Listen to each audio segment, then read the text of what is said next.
Welcome to the Pocket. My name is Scooter, and here for you guys today, I have my Week 17 reaction to the Giants' win at home against the Colts, 45-33. Now, before we get into it, please don't forget to leave a like on the video. Check out some of my other videos. I have a preview for this game and a power rankings video coming out tomorrow that I'm sure you guys will love. Comment your thoughts and subscribe if you aren't already. I don't even know what to say. I said it last week. I didn't want to jinx it. I knew there was a chance with Flacco being in that maybe it could change things up. But to be honest, I didn't think it would change too much at all. The Giants came out in this game and they played probably the best game that they've played all year. Maybe even the best game they've played over the past 2 years. It was a really weird game defensively and, the way we ended up scoring and everything like that. But we won in the end of the day. And who was expecting this? Really, the Colts needed to make the playoffs. And you would look at the schedule and say, oh, this is a game that we're going to win. We expect to win this game. We don't even think it's going to be a trap game because the Giants are the worst team in the league. But no, they couldn't figure it out against us this week. And the Giants took advantage of the opportunity and pounced on them, dropping 45 points total. There was a kick return in there. I just can't believe that this has happened. For those of you who are unaware, as I stated, this had playoff implications for the Colts. But on the other end, the Giants currently held the number one overall pick. But due to their strength of schedule, which was more difficult than the next 5 or 6 teams that had one more win than they did, if they tied them, then they're going to drop from 1 all the way down to somewhere between 4 and 6. Now, a couple other teams did win, but because the Giants won, they moved down from 1 to 3. And then once the Browns lost their game, they had an easier strength of schedule, so they jumped ahead of us now. The Giants are at 4. So, if you weren't aware of what the fuss is about, that's what it's about. As a fan, it's sort of like a huge slap in the face, right? Because you see this team put out a product every week. And, we started off so 2 and 3 with a little glimmer of hope each week, something to latch onto. And then everything fell apart for the whole rest of the season. And we just kept saying, all the way up through until the Carolina game, that this is going to be the week that we're going to turn it around. This is going to be the week that we got all of our pieces that we need and we don't have any excuses and we've made all the adjustments. And week after week after week, this team put out an embarrassing performance. At some point, you hit a threshold of losses that you just kind of have to accept your reality. And you don't openly do it, but you figure it's better off to tank, right? And even if you're going to argue that it's not a good thing to tank, which none of the players want to do. They're putting their body on the line out there. I understand, but we know it happens somehow, some way. If I were to justify any team to tank, it would be the one team that has sole possession of the number one overall pick, meaning they aren't tied with anyone, which the Giants weren't. So I'm not saying that it should be just you throw the game or whatever. And I guess you can't be upset with a win, but it just makes you wonder as a fan. As soon as you have something nice, the number one overall pick, as soon as you have something to look forward to, the Giants just have to take it away. This was the week that you had to decide to finally put it together. I don't know if beggars can't be choosers, but I'm pretty sure, we're the fans, and it's just the expectation for the team to have the potential to do this every week. Come on. Why does this have to happen this week? It's just so frustrating. You couldn't write a funnier joke than for the Giants to have this pitiful season, become the worst team in football for 1 week, week 17, and then you'll lose the draft pick. It's unbelievable. All right, we're going to switch gears now. Quickly talk about what happened in the game. The team stats will go drive by drive just to give you an idea. 45-33, obviously a lot of points were scored in this one. So let's dive into what happened. Total yards, the Colts had 446, which actually outgained the Giants, so only had 389. Passing, Colts had 320 and the Giants had 309. So only about 10 more passing yards, but it was really the rushing yards where they got us. 126-80. So they had 46 more rushing yards than we did. And the Giants did do them in yards per play, 7.3 to 6.1. So that's pretty good. First downs, they had 25 and we only had 15. But here's probably what was the biggest thing for the Giants in this game. Third down, we had the same third down efficiency that they did, 7 for 13, above 50%. That's good. Fourth down, we were 0 for 1. They were 1 for 2.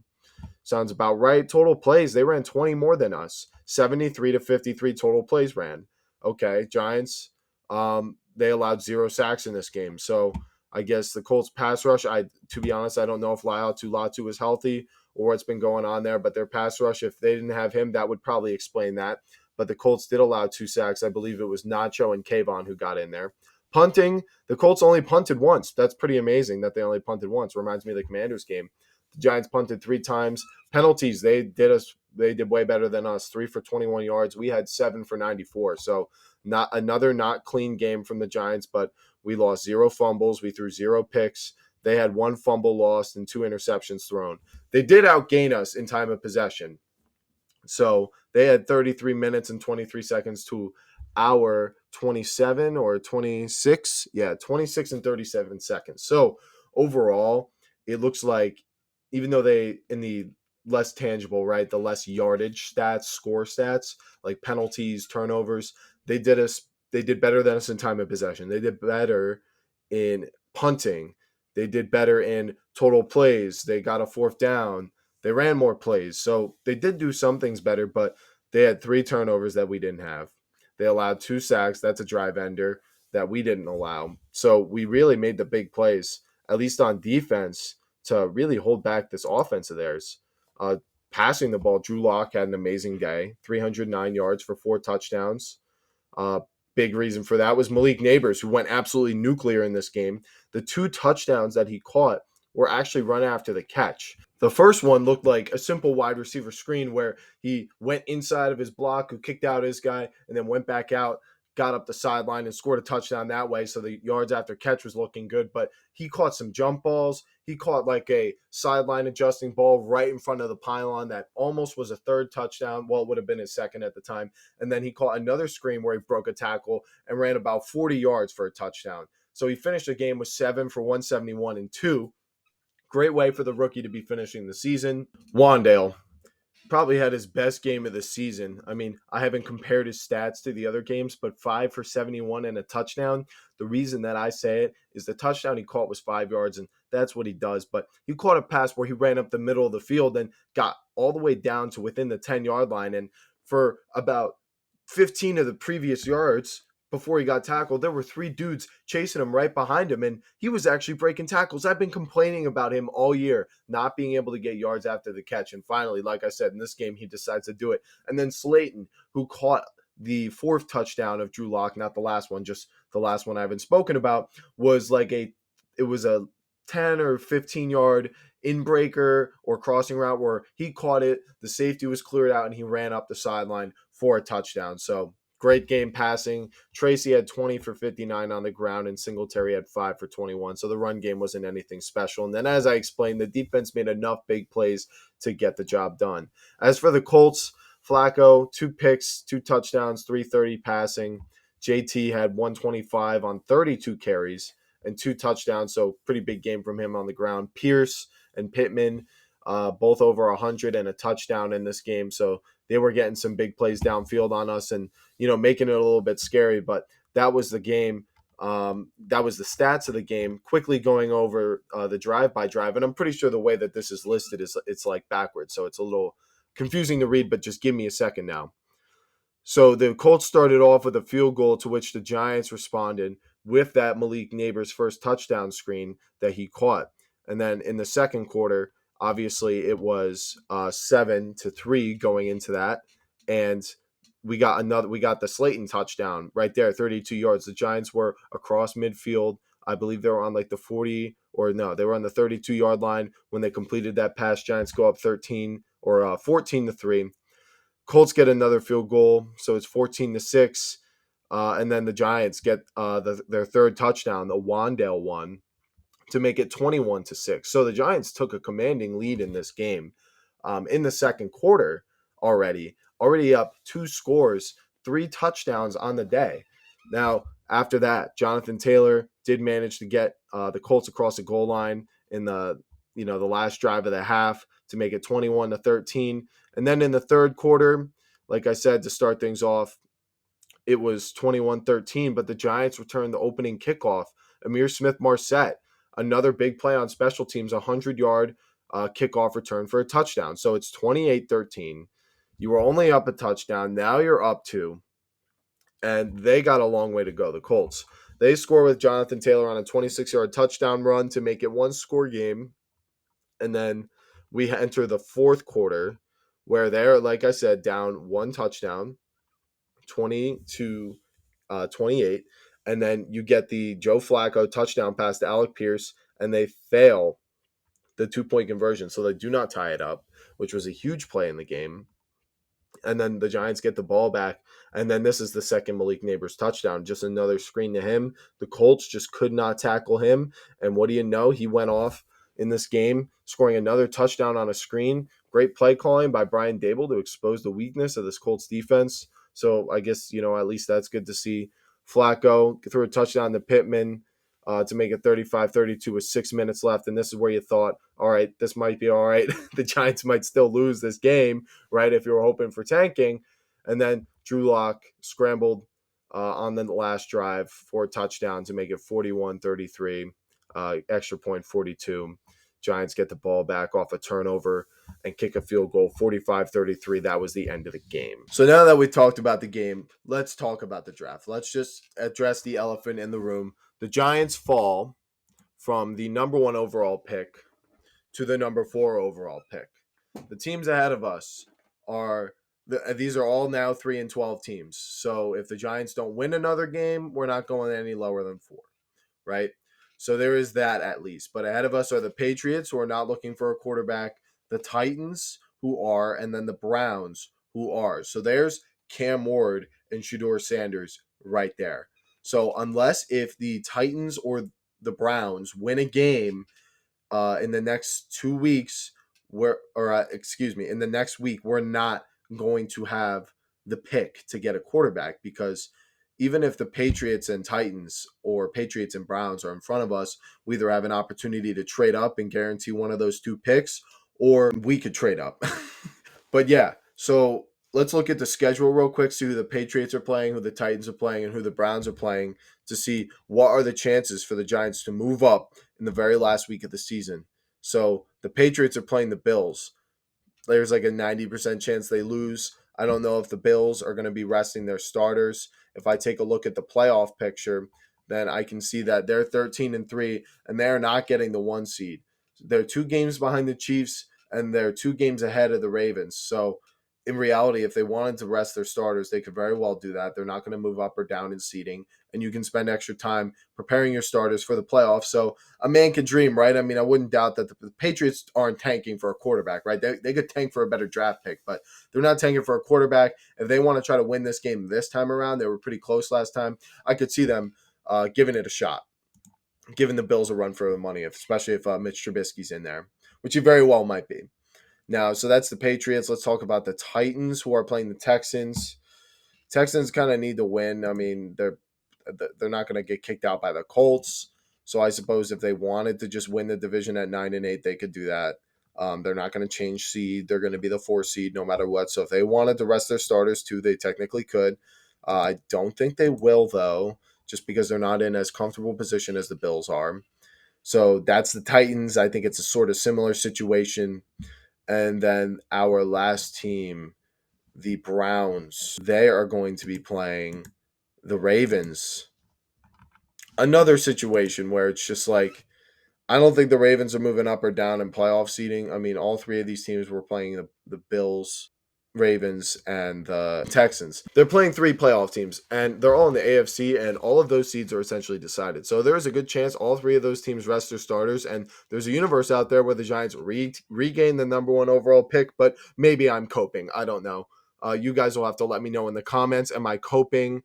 Are the Patriots, Titans, and Browns all going to win next week? I mean, it could be possible, but it's pretty unlikely, right? They would have to all go all out to try to win. None of them try to tank. And I mean, the Titans and Browns want a quarterback. So if they're going to tank, they're going to do it in the last game of the season, because who cares? So that's the rest of the draft, prep for the regular season. What's going to happen? Well, it comes down to these 4 teams. So we'll see what happens there. So I don't know what we do from here. Talking about management, head coach. I didn't expect this. I did not. I thought there was a chance, but I never rule these kinds of things out. But I just really wanted to hope that maybe I just didn't have to think about something going wrong with it. But hey, these things happen. You got to reevaluate. You got to change your perspective. So that's why I'm here. The Giants still have Joe Shane and Brian Dable. If it's all built off this great relationship with Shooter Sanders, then I don't know if that it makes their job security better or worse. And like I said in the beginning of the video, I'm not even sure if I still feel like, oh, we should fire them, right? Because what if Dable, might actually be a good coach to groom a quarterback with and develop him under, but you never know. I feel like it's kind of a package deal. Everyone's kind of sick of them, and even if you have a bridge year, is the fan base really going to have patience for us rolling out another, bad team with the same management? I mean, everyone's just going to get impatient. I know they want to be patient, though. Maris seems like that's what he wants, but I don't know if he's going to tolerate that for super long. I mean, this is a good win, I guess, for NABERS, and Brian Dable looks good for him and the young players on the team. But what did it cost? Everything. I mean, you are objectively working with less resources than you could have been because of the fact that you won, which is a really sad thing to say, to be upset about as a fan. But I could go either way with it. I mean, last year I was not upset that we didn't tank. I didn't want a new quarterback. This year I do, but it's not supposed to be the class. So I'm sort of once again in a, let's just see what happens. But we are in this situation partially because we have won when it has not mattered. The 1 year we made the playoffs, we had a strong start to the season, and we didn't end strong, but we made the playoffs, so it was okay. But these past 2 years, I know it's only one game, but we've won in week 17.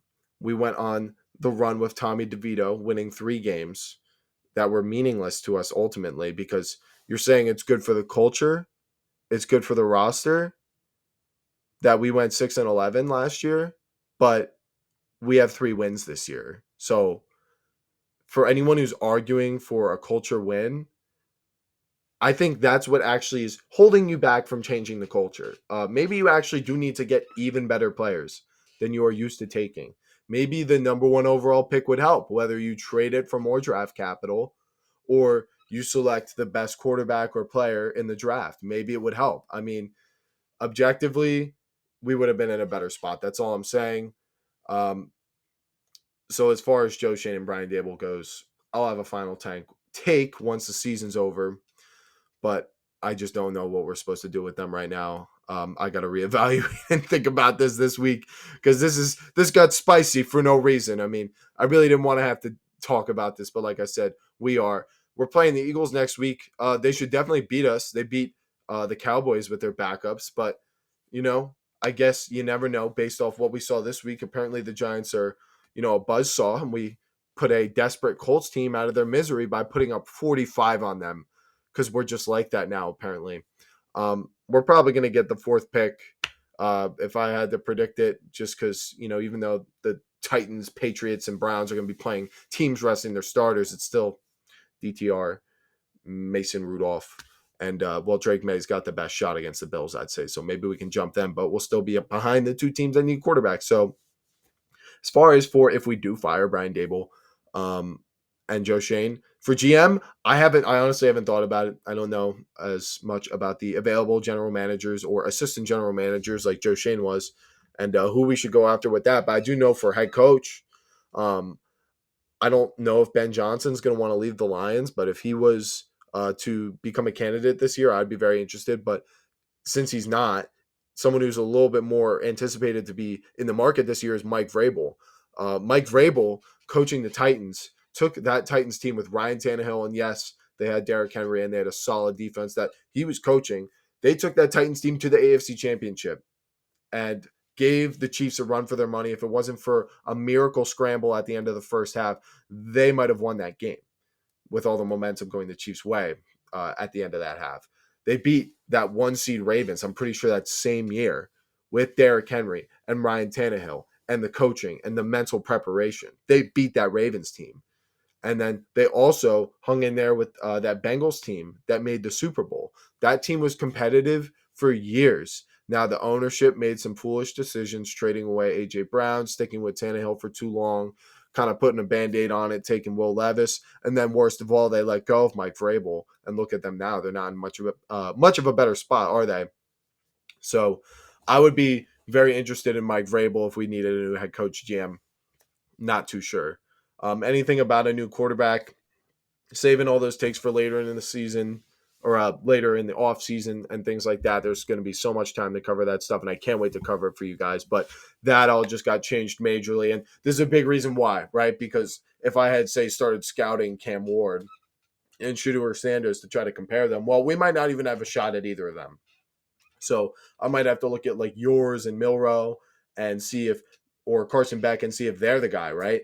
That is going to be at the right spot for us. So a lot's changing right now. A lot of angry people, a lot of slightly happy people in the Giants fandom. I'm certainly a little upset, just to be completely honest. You guys heard in the last video, I was getting a little excited about having the number one overall pick, but hey, guess it just looks like it's not guaranteed anymore. It's probably not going to happen, and that's just the reality of the situation. And you know what? I'm okay with that. I'll be okay. It's just football, right? But I want this team to do good. I want them to succeed, and it's just going to be a little bit more difficult now. So we'll see what happens. If you did enjoy this video, stay tuned for my very last Giants preview coming out later this week, as we're going to take on the Eagles. I believe it's at Lincoln Financial, and then we'll have a reaction to that game as well. Tomorrow, I'll be coming out with my power rankings video, so you guys can get my very last take on the power rankings this regular season before I start releasing playoff content. If you like this video, leave a like on it. Tell me your thoughts in the comments. How do you feel about the Giants blowing the number one overall pick? Subscribe if you aren't already.